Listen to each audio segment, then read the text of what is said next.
మా వైపు నుంచి కూడా మేడం కూడా చాలా క్లియర్ కట్ కొన్ని ఇష్యూస్ మీ పైన మీ దృష్టికి తీసుకురావడం జరిగింది. ముఖ్యంగా ఈ యొక్క ట్రాన్స్జెండర్ పాలసీ అనేది చాలా విషయపైన ఆల్రెడీ వాళ్ళు చాలా అధ్యయనం చేయడం జరిగింది.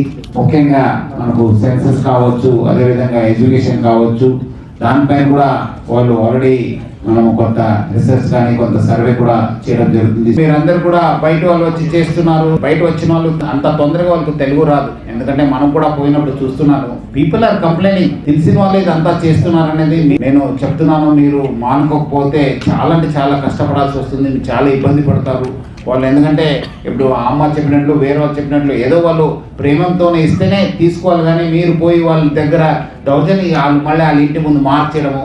మీరు కూడా కొంతమంది చెప్పినట్లు మీ వైపు ఏమాత్రం జరిగితే మనం డెఫినెట్లీ మీకు ఇబ్బంది అయితే మన పోలీస్ వాళ్ళు కూడా, మన ఆఫీసర్స్ కూడా మనము సెన్సిటైజ్ చేస్తాను. మీకు ఎక్కడ అన్యాయం జరిగితే డెఫినెట్లీ నేను మన వాళ్ళకి సపరేట్గా మీటింగ్ ఉన్నట్టు చెప్పి డెఫినెట్లీ మనము యాక్షన్ తీసుకోవాలని చెప్పి మన వాళ్ళకి క్లియర్ కట్ ఇన్స్ట్రక్షన్ ఇవ్వడం జరుగుతుంది.